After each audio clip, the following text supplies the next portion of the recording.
Yo, what's good, YouTube? This is Jay from TNJ, and welcome to the ALDS finale here in the Indianapolis Arrows franchise.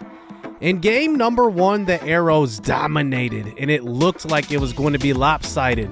We won 11-0, but the Tampa Bay Rays in game two came back and won 5-0 in game number two, and they really showed that, hey, anything you can do, we can do also. So here we are for game number three. We will put out Jose Urquidy on the mound. He was excellent in the regular season. He was one of the best pickups in the last offseason, and he is signed for the next 5 years. But here with one start, .94 whip, he pitched excellent through 5 1/4 innings, and he will face Taj Bradley, who actually won the Gold Glove Award in the AL for pitchers, and he will look to shut down this hot Arrows lineup as we are at home for the next 2 games. So here we go. Randy Arozarena leads off this game with a walk, so that's not a great start here as our home fans get to see the ALDS for the first time as we face Luis Arias, and he will swing and miss at that one, as that brings up Bryan Reynolds, who was a Silver Slugger Award winner in this series twice running, and that's a called strike 3, a backwards K. Bryan Reynolds does not agree, as that brings up William Contreras, strike 3, swinging. So Jose Urquidy, after walking the first man, Arozarena, gets out of that little jam. Ian Happ leads off this game versus Bradley. He swings and misses at some high heat. Ian Happ has been hitting leadoff since we really entered the playoffs, as he was down in the lineup for most of the year, as that brings up Meneses, who singles to right field, and he starts us out with the first hit of game number 3. As that brings up Alex Verdugo, who is used to facing this AL East pitching, as he used to play for the Red Sox. He bombs one to right field, but this one just stays up in the air, and that one will be caught by Brandon Lowe in right field. As that brings up Paulo Reyes, who's hitting so well in the playoffs so far. 3-2 pitch over the middle, another fly ball, and maybe a miss right there by Reyes. That pitch was right down the middle. Top 2 now, Wander Franco. He's swinging and missing at that one. Jose Urquidy with his 4th strikeout so far through the first 5 batters. As that brings up Brandon Lowe. He's swinging and missing as well. Nobody can touch Urquidy so far. All of his outs have been strikeouts. That brings up Andrew Vaughn, and he goes to opposite field for the first hit of the game for the Rays, as now they have a man on first base here with 2 outs in the top of the second, as it brings up Luis Urias to the plate. Outside fastball, strike 3. All 6 outs recorded so far from Jose Urquidy are all strikeouts, and it's a good start for him on the mound. That brings up Salvador Perez in the bottom of the second inning. He gets one inside. This is crushed, and it is gone. Salvador Perez, a lifelong Kansas City Royal, 4:53 to left, and that was crushed. It's 1-0 as he opens up that scorebook right there, as that continues this inning with Oijo Taikan at the plate. Ground ball to short, and Wander Franco cannot handle it. Oijo Taikan is on with a single, and he's got decent speed, so a hit to the gap could score him all the way from first. Ray Gonzalez at the plate. 3-2 pitch. That one was low. Oijo Taikan was on the move as well, but he will walk. So guys on first and second here, no outs, as that brings up Cam Collier, who hits one hard up the middle. That gets through the infield. Bryan Reynolds has a good arm from center field. The throw is right on time. Oijo Taikan is thrown out at the plate. We've seen a lot of runs scored from Taikan, and it looks like Reynolds knew he was going from second, and it was a perfect throw to the plate. So still 1-0 here with runners on the corners. That brings up Sawinski. Ground ball to first, and it looks like they will get out of this, but an off throw from Nathaniel Lowe will have our runners safe all around. An E3 right there, and now this inning continues. It's 2-0. That should have ended it. As that brings up Ian Happ. Ground ball to Franco. This time he handles it. But we do get one more run off of the error right there from Lowe at first base, as that brings up Brandon Lowe to the plate. He swings and misses. That one will get us out of this inning as Jose Urquidy continues to pitch well. So bottom 4 now. Salvador Perez is 1 for 1 with the home run already, and he gets one over the middle of the plate. This one's driven deep again, left center field. This is going to be trouble, and it makes it over. His second of the game. Salvador Perez is on fire. 4-0-1. That barely made it over the wall in left center. And it gives us a 3-0 lead here in game number 3. Perez is just swinging a bat made of fire right now. As Ojo Taikan comes back to the plate. Last time he was at the plate, he got on by error, but this time goes to the same spot, but a whole lot deeper. That one is off of the wall, and it's going to be a double. Ojo Taikan is doing so well at the plate in this series. If only he can stay healthy for a full season, the sky is the limit for that kid. Speaking of kid, that brings up Ray Gonzalez, who hits one through the left side of the infield. And now we have runners on the corners with no outs in this inning still. So Taj Bradley has been in a couple of jams so far. We'll see if they go to the bullpen, because if it was me, I would be yanking him here. And that's what happens. Jeffrey Springs comes in out of the bullpen for his first postseason appearance. He actually appeared in a lot of innings, 120 in the regular season. And here we go. He faces a tough bottom of the lineup here with Cam Collier, who hits one well to left field. Rosarena will be under that one, but he's going to be safe at home here, and it's going to be a 4-0 game. I mean, how about the offense? And situational hitting has been the key so far in the playoffs here for the Arrows. That brings up Ian Happ, though, with 2 outs. A deep fly ball, but Brian Reynolds covers a lot of ground in center field. He runs that one down pretty easily. So back on the mound, Jose Urquidy, he just continues to deal. That is his 8th strikeout, striking out Luis Urias, as that brings up Josh Lowe to the plate. And that's going to be ball 4 right there, as now we'll see what happens. I don't know what happens when he gets into trouble here, if Jose Urquidy can pitch out of this one. But a ground ball right to the right side. That one gets through the infield all the way to the warning track, to the wall. And Verdugo comes up throwing, and the Tampa Bay Rays are on the board. So we'll see what the manager is thinking here, but I think Jose Urquidy can pitch out of this one. Luis Arias to the plate, the 100th pitch of the game. Ground ball to second, and he will get out of this jam. Urquidy has been money so far. I did not want to pull him in that situation, but he continues to pitch into the 6th inning. That brings in William Contreras at the plate to start the top of the 6th and 1 out, and it will be a ground ball up the middle. You got to be thinking that maybe the manager's thinking about pulling him in. He does right here. Carl Edwards Jr. comes in, and Carl Edwards has been absolutely a sensational signing in the offseason in just 1 year with the Arrows. He's one of the reasons why we're here, is he gets Wander Franco to look at that one low in the zone, as that one was at the knees. He should have swung at that one. Brandon Lowe to the plate now. Outside fastball freezes him again. 2 strikeouts there for Carl Edwards. And now he continues here in the top of the 7th inning. Still a 4-1 ball game. And that's 3 straight strikeouts looking. The manager cannot be happy at that, as Carl Edwards has froze 3 batters at the plate. And it brings up Josh Lowe. Ground ball to second. And that will get us out of the 7th. And how about those 5 outs that Carl Edwards just got us? That's just some clutch pitching.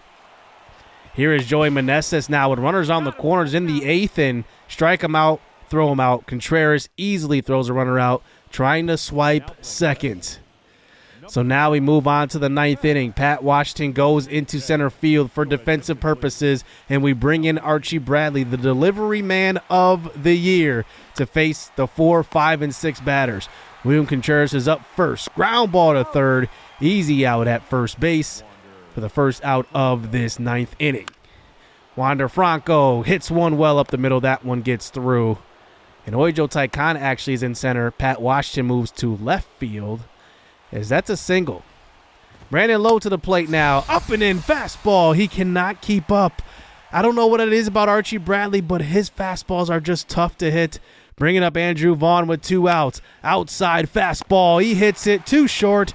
And the kid with the throw to first. And the Arrows take the 2-1 lead here in the ALDS.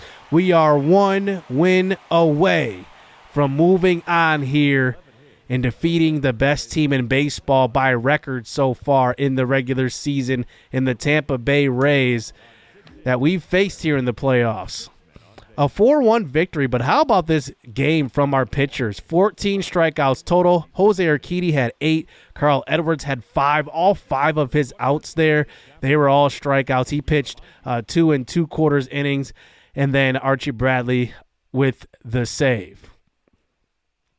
So now it's game number 4. We have a chance to clinch this game in front of our home crowd, and we put Tayfon Edwards on the mound, the international signing.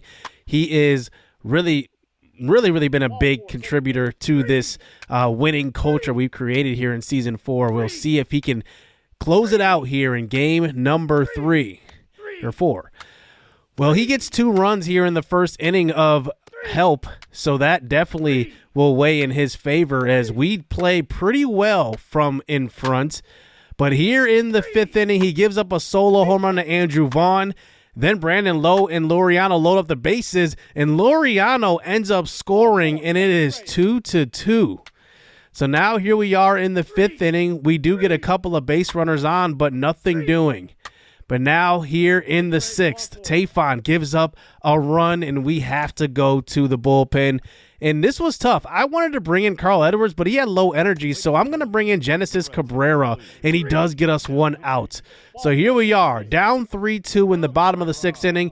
We're going to hop in right here. Oijo Taikon at the plate, who has hit the ball extremely well in this series for a young player. Only hitting 200 so far in this series, 3 for 14 with 2 doubles. We'll see if he can come through right now for the Arrows. He gets a 2-2 count here. This is going to be hit up the middle off of Brendan McKay, and it looks like this will be a single. So that was a hard hit ground ball up the middle. McKay is shaken up on the play, but he does look at the bench, and he's waving him off. So he's going to stay in the game, but the manager's like, nah, you're not going to stay in. Not in this situation. Bases loaded with 1 out in the 6th inning. He pitched a pretty good game up to this point, but we'll see who they bring out of the bullpen.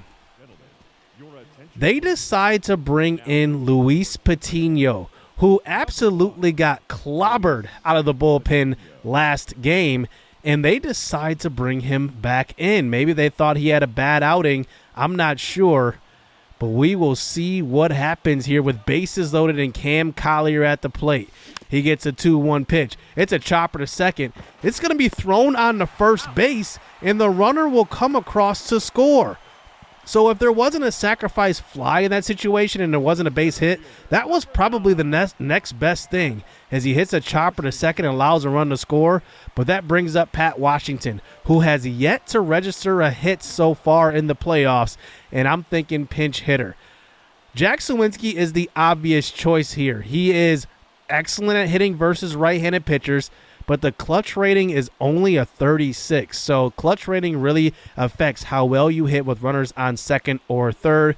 So I decide to look at Seth Beer, a guy we signed back in Season 1's offseason. He's pretty much not got his spot back after Paulo Reyes took it at first base, but he's had a chance to make multiple rosters. He's on the playoff roster as a potential pinch hitter, and now his situation arises. Can he come through? He's on a cheap contract, and the free agent 2-1 will hit one up the middle. That's through. 1 will score. The throw home. Oijo Taikon will be under the tag. We've seen this situation so many times before, and Seth Beer comes through with an RBI, 2 RBI single, and look at this tag. It barely missed Oijo. They swiped right there. Contreras could not get it down, and it's 5-3. A 3-run inning is capped off by a Ray Gonzalez fly ball to left field to Randy Arozarena. And now we move on here in this game. Up 2 runs as Arena comes to the plate in a clutch situation. Still facing Genesis Cabrera. in an 0-2 count with a chance to tie this ball game up with one swing. This one's low in the dirt, and this will be a throw on to third base, and Perez will throw out Paredes. Take another look. Perez with an all-star throw around Arozarena. Arozarena's even taking practice swings there, and it's an out at third base. The at-bat continues. Ground ball to third. Cam Collier with a great play. Throw from his knees. A 5-3 lead is preserved there as we move on to the bottom of the seventh. That's going to bring up Salvador Perez. 7 for 14 in this series. Already 3 home runs. He has been the obvious MVP of this series, and he faces Luis Patino. 3-2 count, 2 outs. He hits another one. That's gone.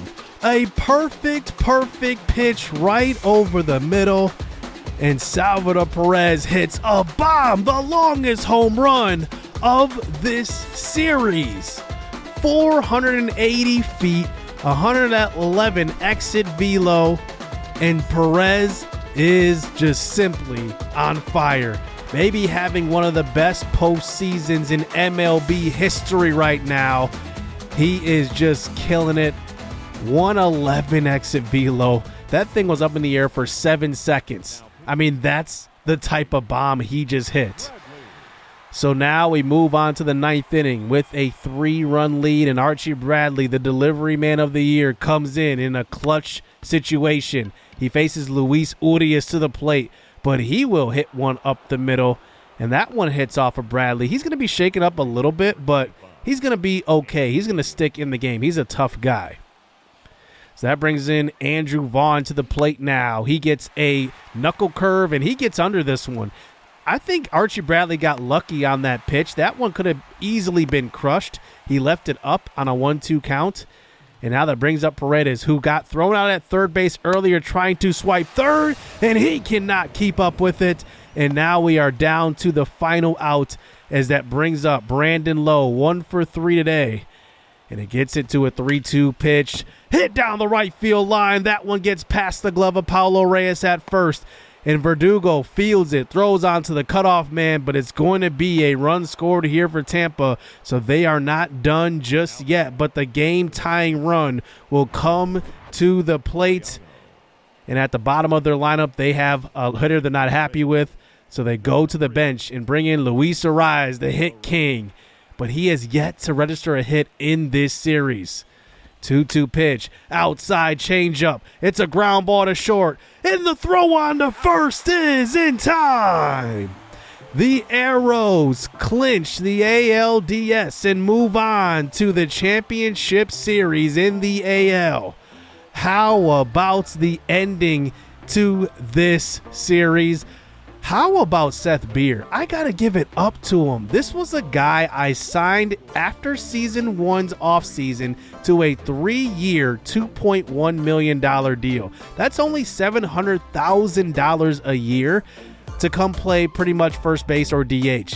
He played in his first season with us, but has not seen the field at all since then. And now in the playoffs in his contract year, he comes through with a 2-run RBI single. Just incredible moxie from Seth Beer. So we will find ourselves in the ALCS now, and we will face the winner of the Houston Astros and the Mariners, who are in a game 5, and the Mariners take it 11-6. A pretty decisive win right there. A lot of offense, and the Mariners are another team that is pretty good offensively and also defensively. I think that's going to be a huge difference for us in this series. The Rays were kind of well-rounded. They obviously hit the ball well. They had very good pitching, but our arrows are just hot at the plate. But the Mariners have pretty much like an all-around. I'm talking about defense too. They have Julio Rodriguez in center field, who they just signed to a mega contract. He is there for life. They also, in season 1, traded for O'Neal Cruz. Now, I said they were very good defensively. How much better defensively can you get than O'Neal Cruz? And his glove isn't probably his best attribute so far for the Mariners. It's his hitting. He is hitting the ball very, very well. They still retain J.P. Crawford, who is 31, playing probably third base. And then they have one of the draft picks I missed on, Jose Acevedo. He is like a really good prospect. A potential, 76 overall, 19 years old. He is a great fielder. He covers a lot of ground. He's going to be a really good player in this series. So definitely, watch it out for him as well. But your arrows advance to the ALCS. We'll see if the winning continues. But what a thrilling end to the ALDS. I will see you next round. Hit subscribe. Hit that like button. Stay tuned. Let's get it. Let's go. Boy, all that like Kenny. Still got crack, they fiendin'. Flow still hot like Phoenix. Shine so bright, I'm gleaming. This off top, I'm tweaking. Fresh out the rat like Neiman. And I'm still tryna fight my demons. Cause we all gotta act like Tina. That's why I gotta ride with the Nina. Outside, it's a war going on.